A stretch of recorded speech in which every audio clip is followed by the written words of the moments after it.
Alors, bonjour. Aujourd'hui, nous allons réaliser la sculpture de la deuxième prémolaire supérieure. Donc, comme d'habitude, nous allons découper un parallélépipède aux dimensions suivantes. Hauteur totale, 65 mm. Hauteur coronaire, 24 mm. Diamètre mésodistal, 22 mm. Et diamètre vestibiolingual, 26 mm. Voici donc le parallélépipède prédécoupé. Nous avons nommé les faces. Donc, le diamètre mésodistal étant le plus petit, c'est la face vestibulaire et la face palatine. Nous allons maintenant schématiser la silhouette des faces vestibulaires et palatines et couper comme d'habitude.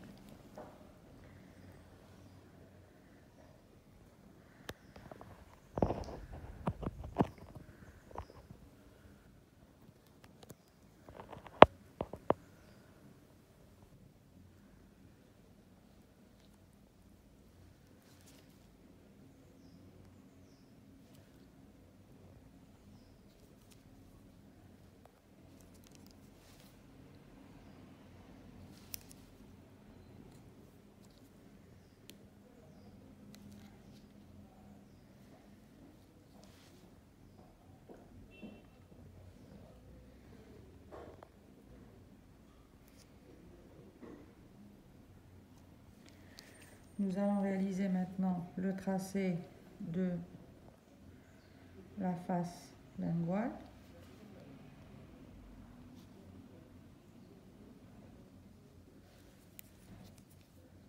Comme on le voit, le bord cervical n'arrive pas à la hauteur coronaire.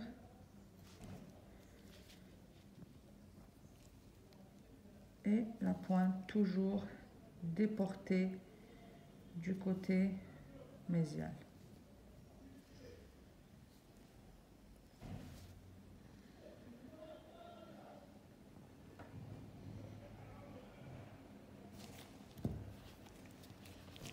Je vais couper à présent en fonction des deux tracés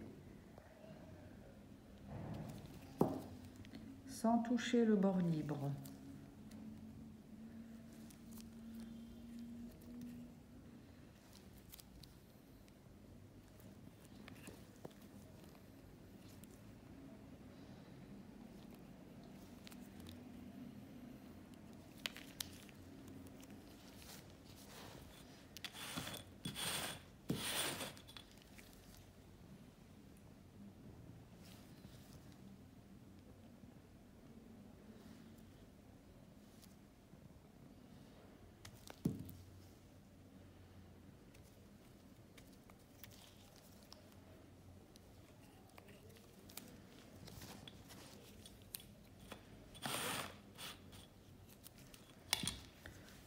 Je reprends ma hauteur coronaire au niveau des faces proximales. Je les renomme en fonction de l'orientation de la racine, donc face mésiale, face distale. Et je vais passer maintenant au tracé des faces proximales. Donc nous avons un bombé situé au tiers cervical. Hauteur coronaire, elle est de 24 mm, donc à environ 8 mm, nous avons la bosse.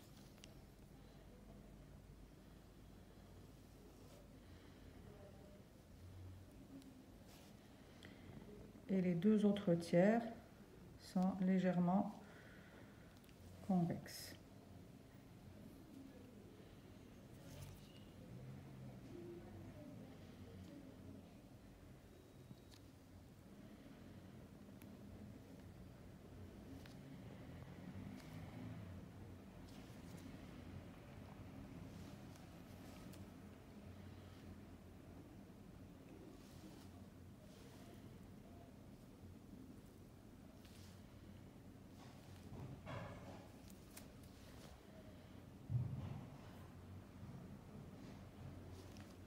Je fais la même chose pour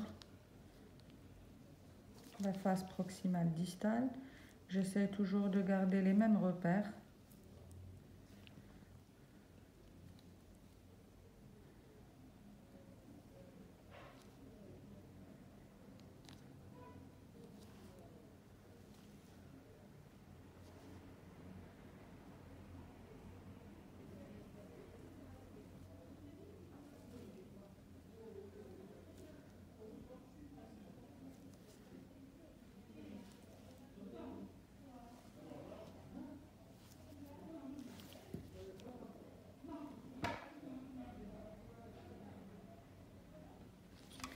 Et je coupe.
Je vais à présent terminer avec la face occlusale ou la vue occlusale.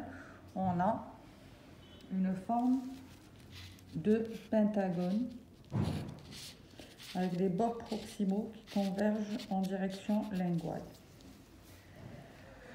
Donc je vais tracer deux lignes obliques qui vont de la face vestibulaire en direction de la face linguale. Donc je vais couper sans toucher le diamètre vestibulaire.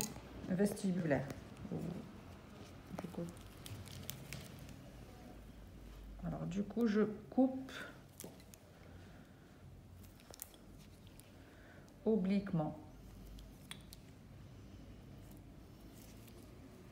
sans modifier la dimension de la face vestibulaire.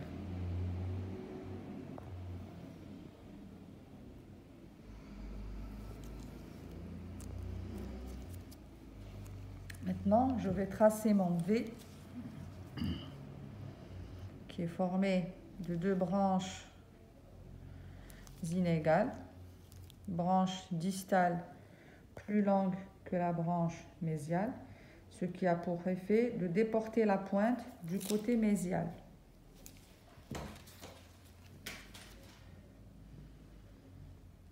Je coupe le long de la face occlusale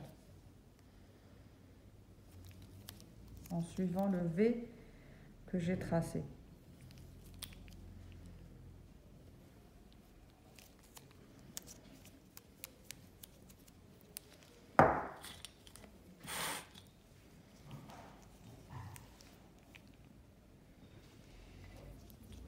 Et j'ai aussi une arête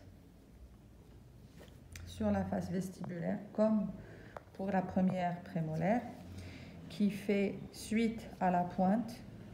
Donc je trace une ligne qui représentera ma future arête dans le prolongement de la pointe et je coupe en biseau latéralement à partir du tiers cervical en direction du bord libre.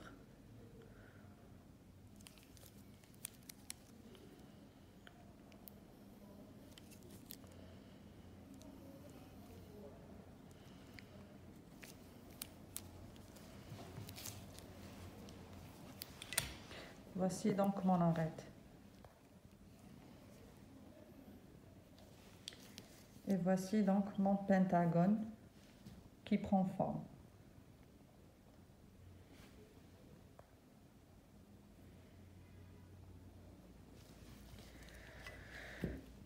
Une fois que nous avons fini de réaliser notre ébauche, nous passons à l'étape des finitions. Nous allons d'abord tracer le collet. Donc le bord cervical ou le collet du côté vestibulaire est en forme de demi-cercle. Il se prolonge au niveau des faces proximales avec une concavité supérieure. Et il remonte, mais n'arrive pas à la même hauteur coronaire au niveau palatin, toujours en demi-cercle, et rejoint la face proximale opposée. Donc toujours travailler le collet aux dépens de la racine. C'est un surplan, donc on va affiner notre racine, arrondir les angles pour marquer le collet.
Et j'affine en direction de l'apex tout en respectant l'orientation de la racine.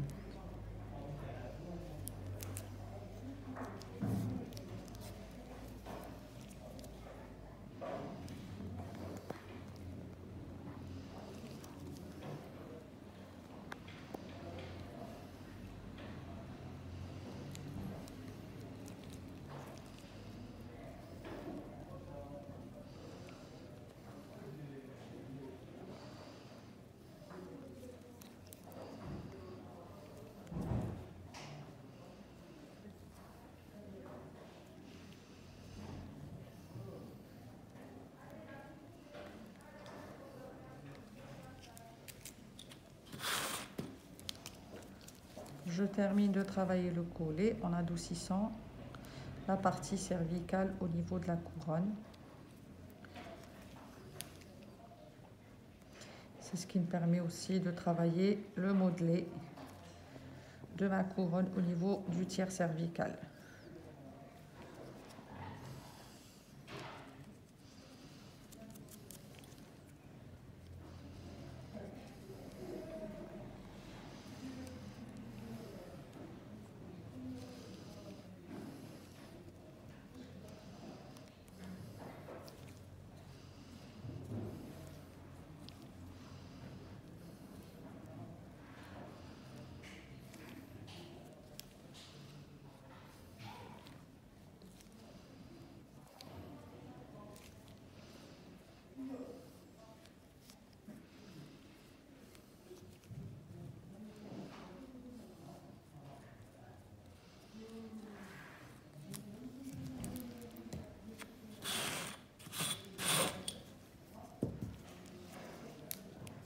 À présent, je vais commencer à travailler le modelé de ma face vestibulaire. Donc, j'ai une convergence très marquée des bords proximaux en direction cervicale, qui nous donne donc un bord cervical beaucoup plus étroit que le bord libre et un bord distal qui est plus court que le bord mésial avec un angle arrondi. Donc j'arrondis l'extrémité et je vais travailler les angles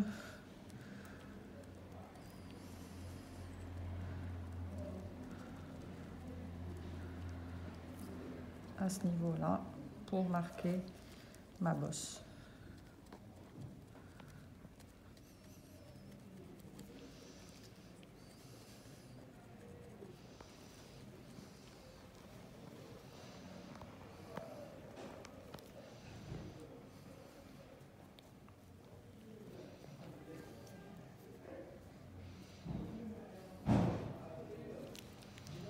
Le fait d'arrondir les bords proximaux va retentir sur les faces proximales.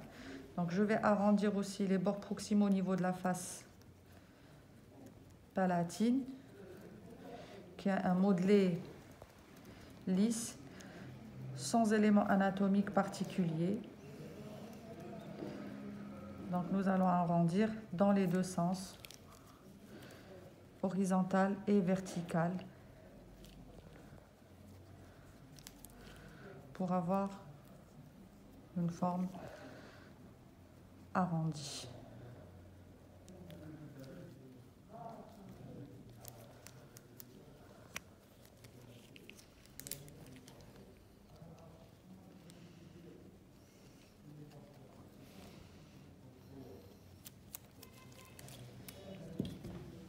Donc une fois qu'on aura fini de travailler le modelé de toutes les faces, nous allons entamer la face occlusale et nous allons travailler donc les cuspides. Donc la deuxième prémolaire supérieure est composée de deux cuspides qui sont d'égale valeur, c'est-à-dire qu'ils ont la même dimension et ils sont séparés par un sillon mésio-distal qui est situé au milieu. Donc nous allons tracer une ligne qui va représenter notre futur sillon mésodistal qui est situé au milieu de la face occlusale, avec au niveau de l'extrémité deux fossettes marginales.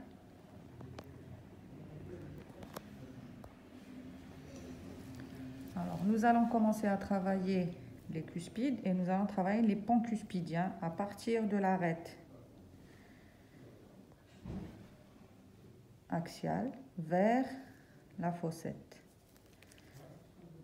Bien sûr, on est limité ou délimité par le sillon qu'on a tracé.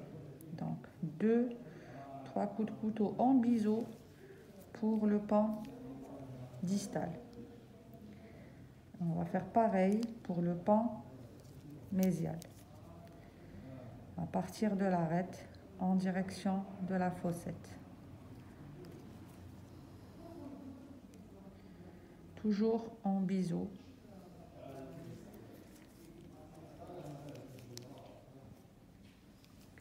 Nous allons passer à la partie linguale ou la cuspide linguale et on va faire la même chose.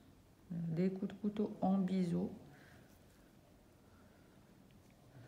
en direction de la fossette limitée par le sillon mésodistal et le pan distal de la cuspide palatine. Il suffit de faire 2 coups de couteau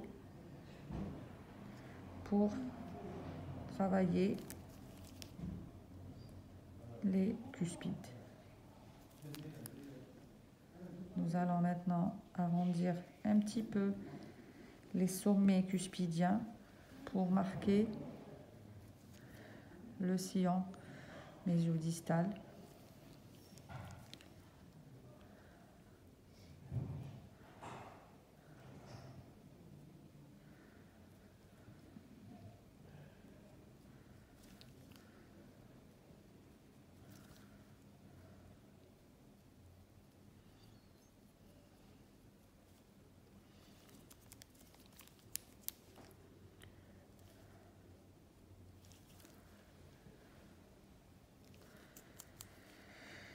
nous allons finir par diminuer un petit peu la hauteur des crêtes pour avoir cette forme d'accent circonflexe.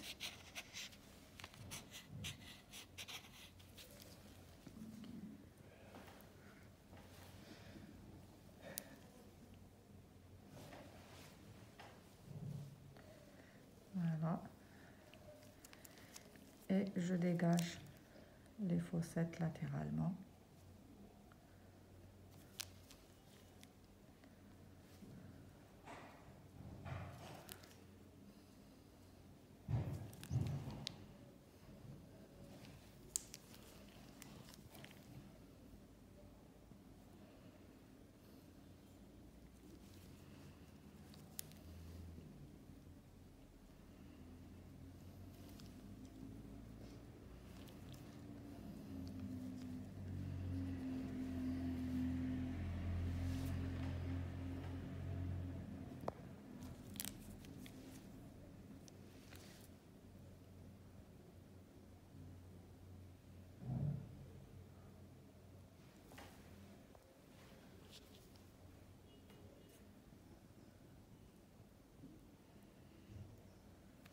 Donc là, j'ai fini avec ma face occlusale.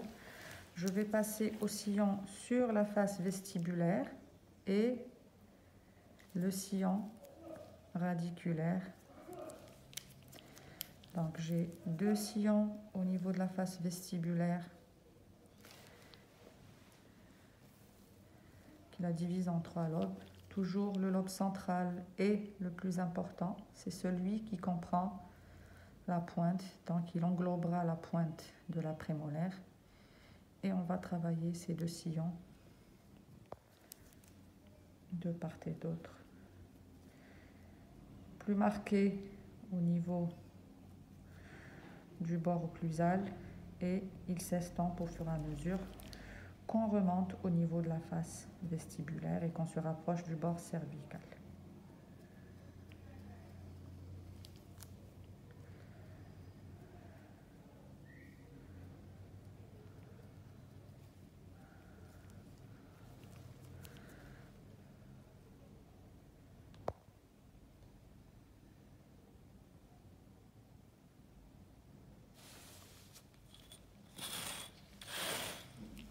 Donc le sillon interradiculaire qui marque la fusion des deux racines, vestibulaire et palatine, en une seule racine.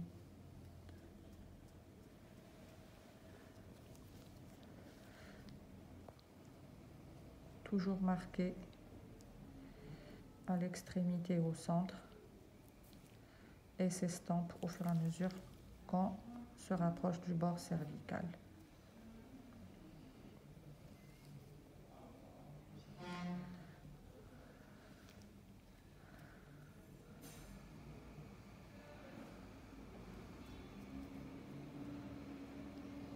Voilà, c'est ce qui nous donne l'impression d'avoir deux racines qui sont collées.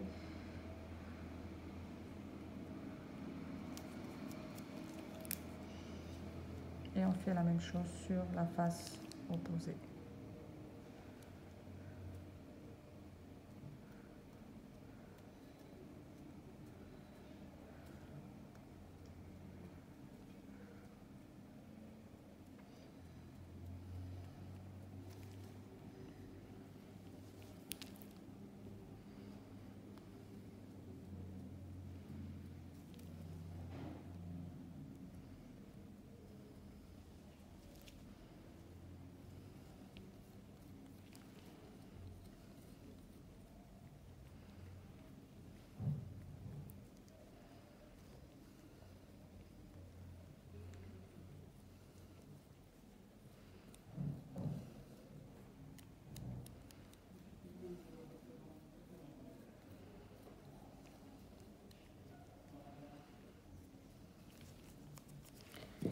Voilà donc ma sculpture une fois terminée. Je passe à présent à au lustrage pour éliminer les traces de couteau avec un chiffon légèrement mouillé.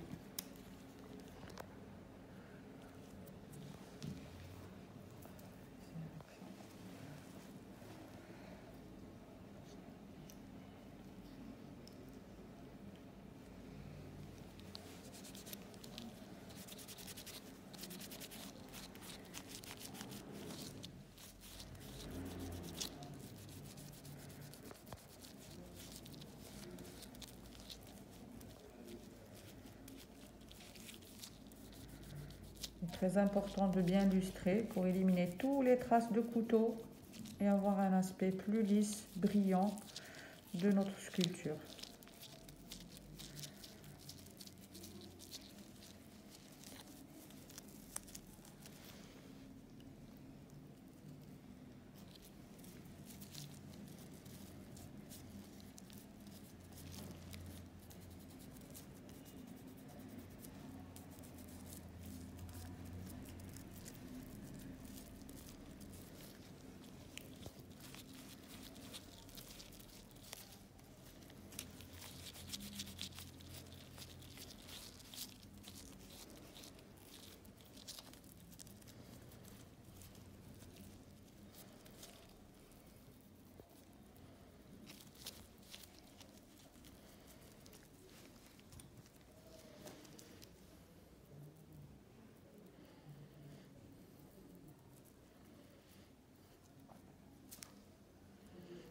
Même la face occlusale devra être lustrée.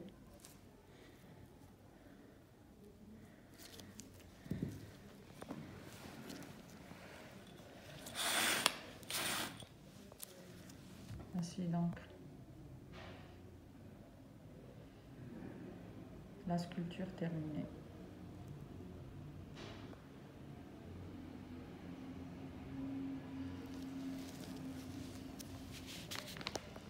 Face vestibulaire.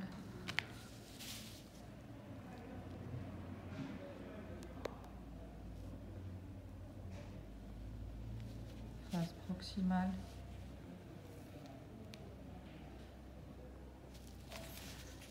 Face palatine. Face proximale distale.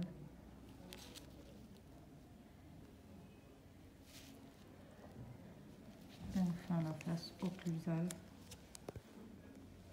ainsi que la section radiculaire en forme ovalaire légèrement aplatie au milieu, qui donne l'impression d'un 8.